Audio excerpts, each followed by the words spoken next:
Okay. All right. Happy Sunday. And if you're doing 80-day obsession, you're done with week one. Yay.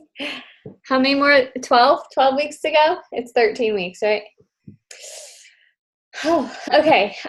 So Lindsay and I wanted to talk about follow-ups like in a general sense tonight, but we're going to talk about it in three different situations because most of our business is all about following up, and you can do so like I had on the graphic. You can do it after your invites, you can do it after you have someone in a glance group, and you can do it after you've actually like hooked somebody up with a program. And before we dive into that, just because we've had a lot of new coaches added lately, and we also have had a lot of older coaches who have recommitted to this business, we thought it would be a good idea to just review the Power Hour and talk about what you should be doing in your Power Hour and what it should look like. So before I hop into that, I wanted to do recognition real quick, and I wanted to recognize Jamie Hund because I know she was super like nervous about committing to 80-day obsession. She decided to do it anyway, and she'll tell you she has had trouble balancing life in general. Like she bakes like crazy. If you don't follow her, you should, because well, if you're doing 80-day obsession, you maybe should wait until after that to follow her because she posts delicious pictures.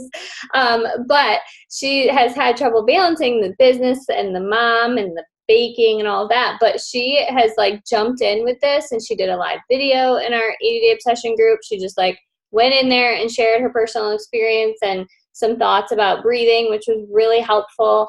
And when I look at the group insights, she's like one of the top contributors. So I just wanted to take some time to shout her out tonight. Lindsay, do you have anything? Yes. I wanted to shout out Sarah because Sarah has been connecting with people and adding them to her team like wildfire in 2018. She is not just like signing discount coaches, she's signing people and getting them started right. And because she's following the recipe that Summer helped us with, I guess it was December when she helped us with that. She is making more money now than she has ever made. And also thanks to Mindy. Mindy has really been a crucial mentor to Sarah in getting to that point. But because Sarah's been so blessed financially by following the recipe, she's giving back and doing a scholarship program that I think is really valuable and really shows her heart for the business, but also shows what our whole team stands for, because I don't know that any other team would do something like that. And I think it's something that if she's willing, it'd be really cool if she went live and shared about in the team page so that other people might be inspired to do something similar. Awesome. Okay.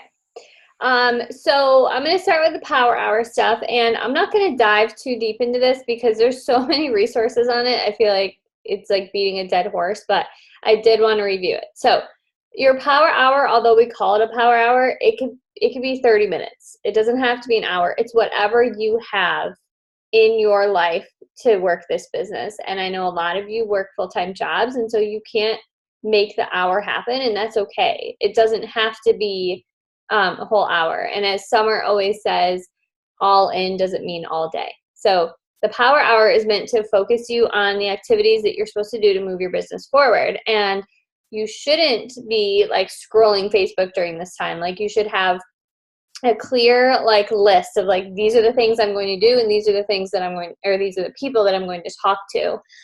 So you don't have to sit down for like an entire hour or an entire 30 minutes all at one time. If you can't make that happen, you can split it up throughout your day. You can do 20 minutes in the morning, 20 minutes at your lunch break, and 20 minutes at night after your kids go to bed, or whatever works for you. Like, it's not about following like some specific like plan that every single person on this team has to do, because we're all different, right? We all have different schedules. We all have different responsibilities. So it's about fitting it in the day, in a way that works for you. So It has to be focused. It has to be intentional. And a way to do that is to set timers for yourself. Like, I know for me, I used to say that I hated Instagram because I couldn't really I don't know, I felt too old for it. I couldn't figure it out.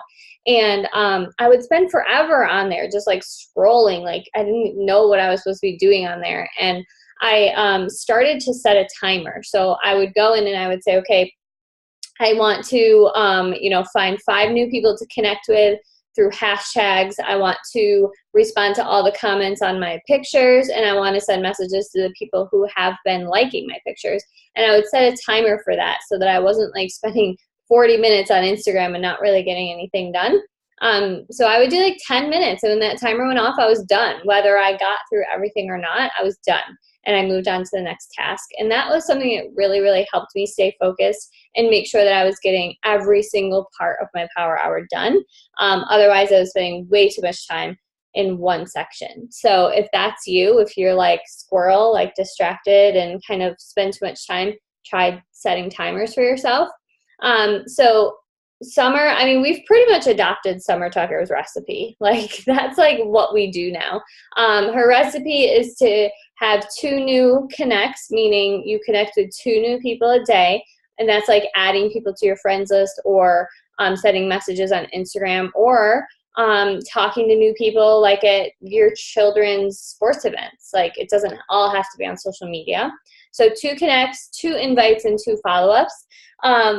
The invites are to any part of this business. It could be an invite to a challenge group. It could be an invite to a free group. It could be an invite to join your free community if you have one.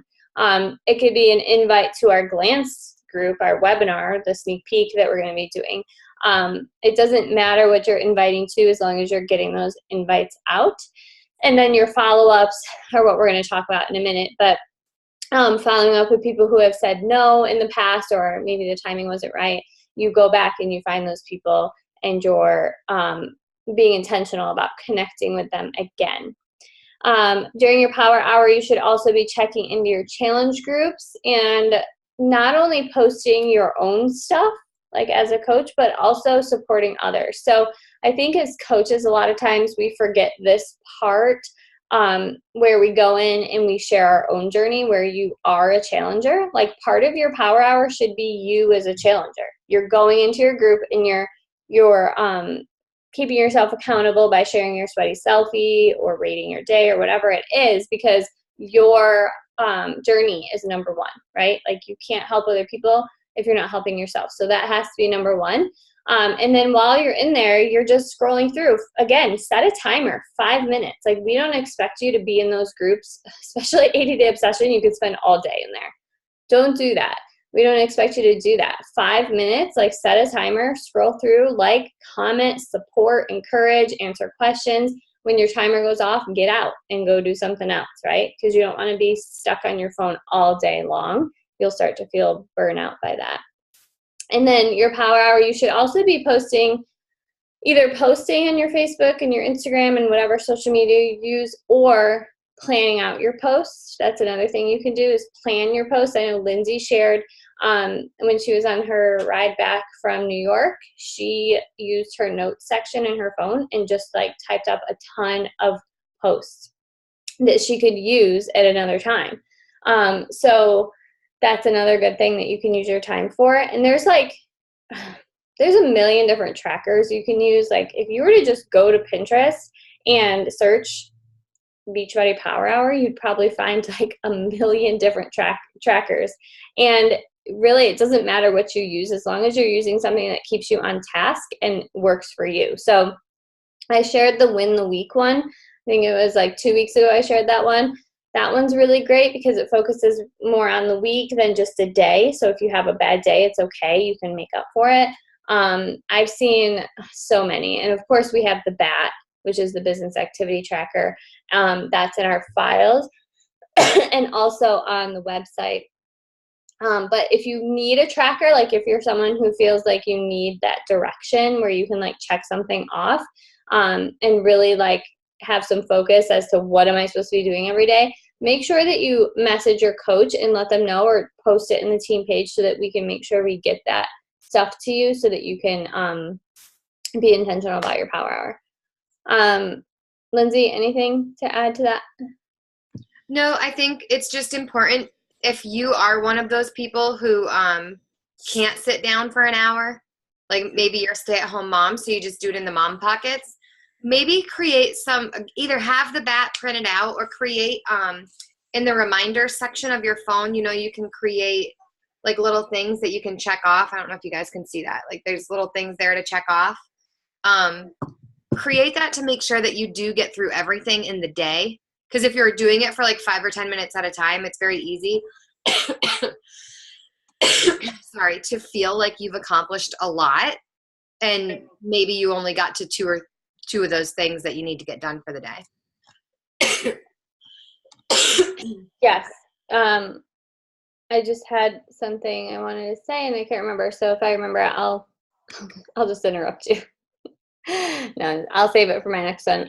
But the power hour just really should be your focus time in the business. And if you're not, like, another thing with Summer is, like, she always says, if you don't have control of your calendar, you have nothing. Like, you're not going to accomplish anything if you don't have control over that calendar. And if you're someone who's like, well, I can't really schedule out my day, like, I encourage you to work on it.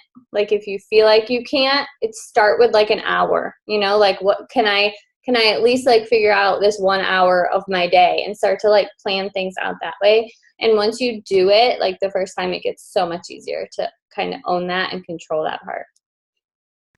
All right. Something that I found myself doing is I'm waking up at 4:15 to eat before I work out at 5. And I'm like, the first day I did that, I like ate and then I sat on my couch for 30 minutes. And I was like, oh, I need to use this time to work the business. Like I'm not going to message people at 4:30, but there's so many other things you could be doing at 4:30. Yeah. Oh, I just remembered. Inbox, your inbox. And Mindy will tell you this. Mindy's like, Mindy, she's so fast, right? Like you ask her a question, she's like, ding, I answered it. Like before you even like whatever. So don't do that, Mindy. Don't do that.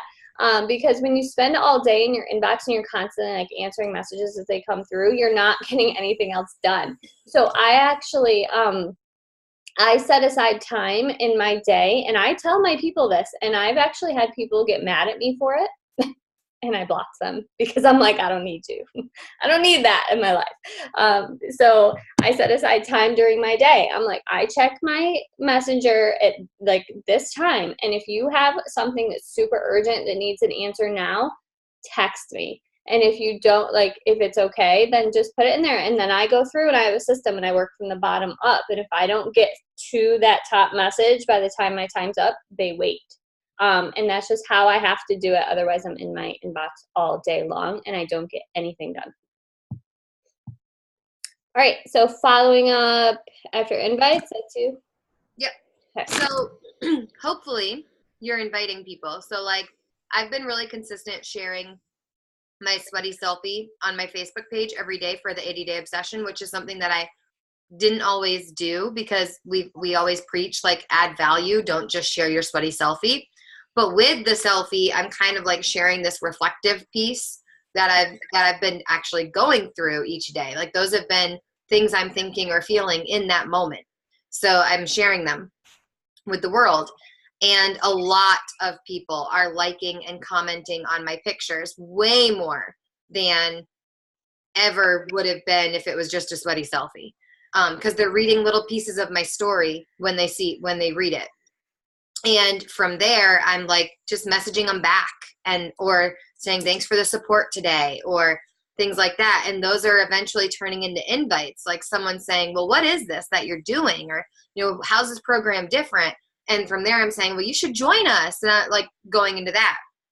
This call is not about inviting. So I'm not going to teach you how to invite right now. But what I want to stress is that when you invite someone, sometimes they read it and they forget about it. That's me. I read text messages and then forget that I read them because I couldn't respond in the moment. And then 5 hours later, I'm like, oh my gosh, I never replied back. Or I see it the next time I go to message someone and I'm like, oops, didn't reply to that question you asked me 2 days ago. These are if people don't respond to you, it doesn't mean they're not interested. If they say, I don't know if I'm ready for that, that just means not right this moment. If they say, no, not at all, then try again in a month or two. The important part is that once you've invited somebody, no matter how they respond, you follow up with them. It's super important when you invite somebody and they actually seem interested to make sure you follow up with them. And I know that sounds really silly, but so many times if you read the message and you don't have time to reply right then and you don't mark it as unread, that person gets lost. Or if you don't write down their name in your agenda, or I don't know what people are using. If you're using the recipe cards, if you don't write down the name on the recipe card, that person gets lost. We think we've got it all together up here, and we don't. There's just way too much going on. Social media moves way too fast. We'll easily forget people. So after you've invited somebody to, whether it be to the challenge group, to the webinar on Wednesday night, to our team, any of those things, you have to check back in with them. Now, I'm not saying in 30 minutes, be like, hey, did you get my message? I'm saying like the next day or later that evening, like say you messaged them at 9 a.m., maybe at 7 p.m., you'll say, do you have a chance to think about what I mentioned before? You don't want your follow-up to be pushy. You don't want it to feel like you need them either.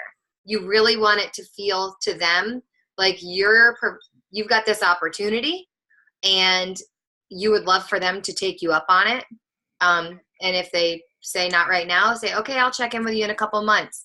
A lot of times when someone says, I'm nervous or I'm not ready, I'll say, well, when is a good time for me to check back in with you? What are some things that are making you feel that way right now? And then in a week or two or a couple days, depending on the situation, I will check back in with them. There's one girl who has been wanting to join our challenge group for months now. And she'll be like, check in with me Friday. I check in with her Friday. I'm just so scared to make the commitment.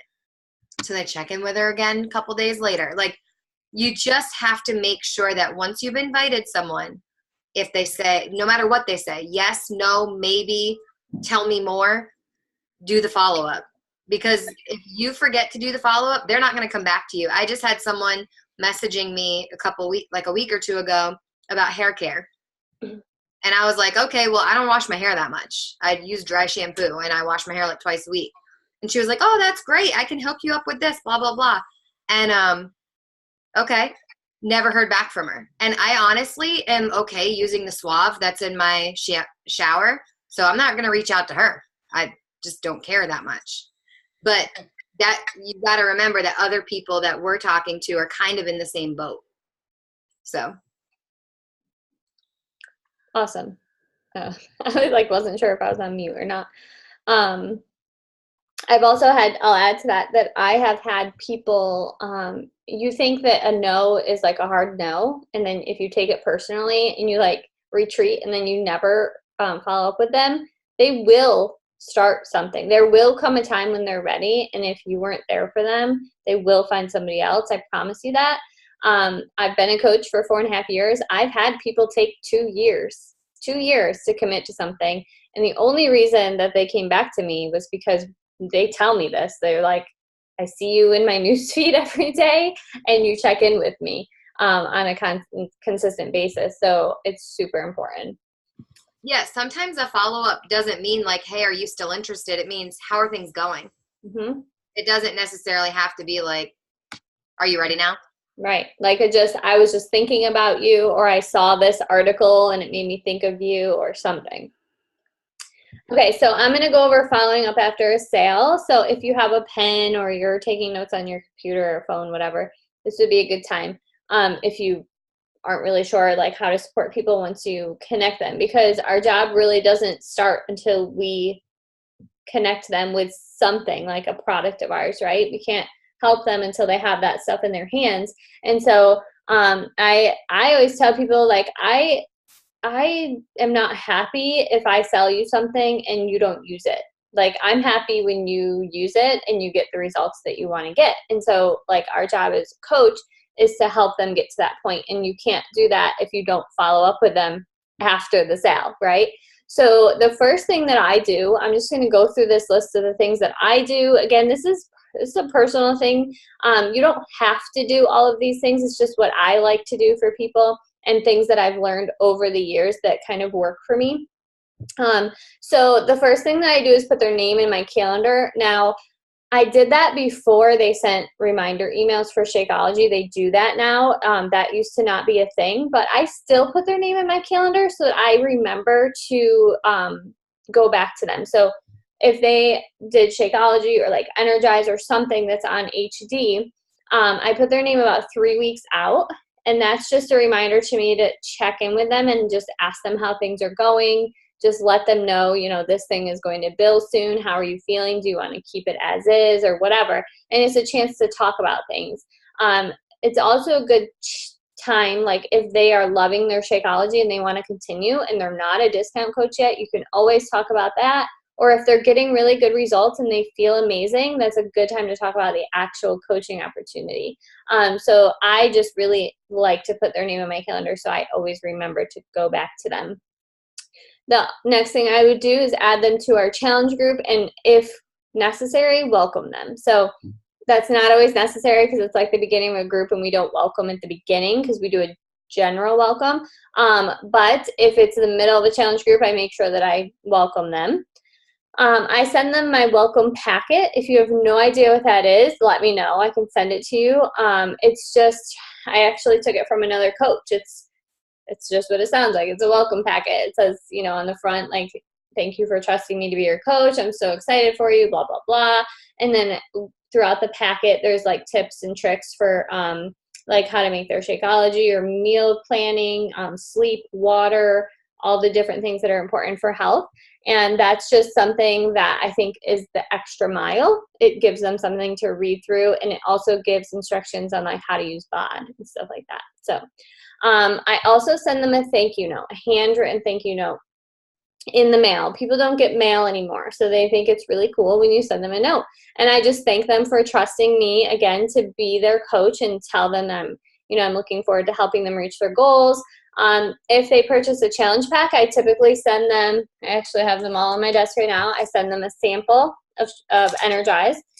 It's a really good way to get them to try the product and get them to purchase something else down the road. Let's see. I will send them, if they've never had Shakeology before and they purchased it, I'll send them tips, recipes, things like that. I will tell them it's okay if you don't like your first one, things like that, so that they are prepared. I ask them how often they want me to check in with them. So I'll say, I want to make sure that I'm supporting you in the best way possible. How many times a week or how often would you like me to check in with you? And some people will say every day. And in that case, I set an alarm on my phone so I remember. And some people will say once a week or whatever, but at least I've asked them and I know now what they need. So you got to stay consistent with your follow-ups with them afterwards. Like, they trusted you, and even if they're not coming to you, that doesn't mean they don't need your help. It means they're scared, or I always know when people have fallen off the wagon because they disappear. They stop responding to me. That's when they need you the most. So you can't back off and disappear from their lives if they are not responding to you, because that's when they need you the most. They're hiding because they're disappointed in themselves and they're embarrassed and they don't want to tell you that. So that's when you have to be a coach to them. I keep a list of people that are in my challenge group. I put them in my notes. And then when there's something important I want them all to know, I go through and I tag them all. So it's right there. Like, I don't have to be like, oh, who's in this group or whatever. And then the last thing is I upgrade them. I pay attention to their struggles and I recommend new products to try. So if they're telling me, I'm doing good with my nutrition, but I'm really struggling with getting up in the morning to do my workouts, Energize. Or I'm having trouble with digestive issues, Shakeology Boost, So pay attention to those things and constantly be talking about all the things that we have to offer. That's all I got. I was also going to talk about how to follow up after the webinar, and we ended up moving the webinar because I did not have power for 24 hours last week.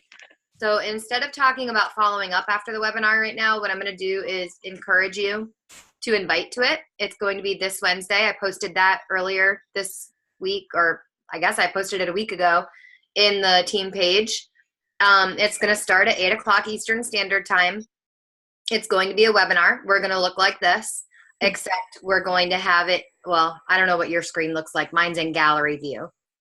We're going to encourage them to keep it in speaker view so they don't have to look at everybody. But we have 5 people talking on different topics. There's a graphic that I made, and I realized today as we were getting ready to log on this call that it still has last week's date on it. So I'll adjust it and I'll throw it back out in the group.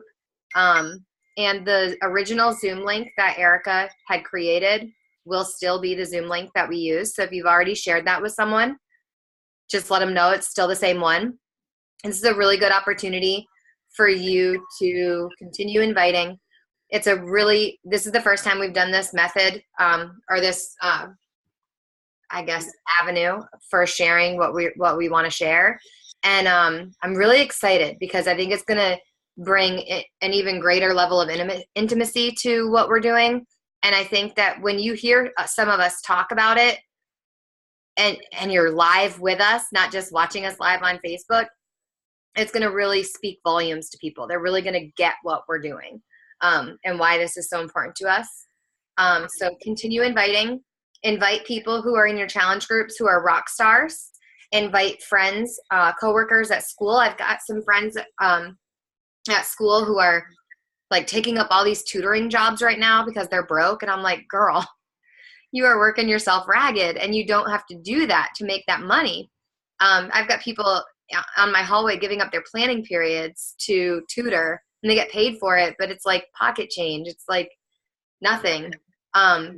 So talk to those people. Be like, hey, this may not be for you, and that's totally fine, but we're doing this thing Wednesday night, and I didn't think this was for me either, but you may just want to know what we've got going on. I'd love to share it with you. It's an incredible opportunity. Again, we're not begging people to join our team. We've been there, done that 3 years ago, and we learned a lot from it. We ended up having people that, weren't our tribe on our team simply because we thought we needed them, and we don't. We don't need anybody, but we have an amazing opportunity that we should share with people. So just, and make sure you share it that way. This is an opportunity. They don't have to take it, but it's an awesome opportunity. Yeah. And don't overcomplicate it either. Like, keep it so simple. Like, don't overthink it. It's just type it and send. Like, keep it as simple as, we're trying this new format. Like, we're trying this new webinar thing, and I thought you might be interested in joining. And then you can also, oh my God, I have mom brain tonight. I can't remember what I was just going to say. Lindsay, you were going to remind them about the Cupid exchange. Yes. Yeah, go ahead and do that, because I can't remember anything. Probably got like 2 hours left to sign up, and then it'll start. It will automatically just start selecting people. So make sure you sign up if you want to do it. I think there was a little bit of confusion because I mentioned 80-day obsession in the thing. You don't have to be doing 80-day obsession. I mentioned it because I knew this would fall like kind of in the middle, and I was like, oh, that'll be fun to get a gift in the middle of that, since it's gonna be a tough thing. But you don't have to be doing that in order to do it.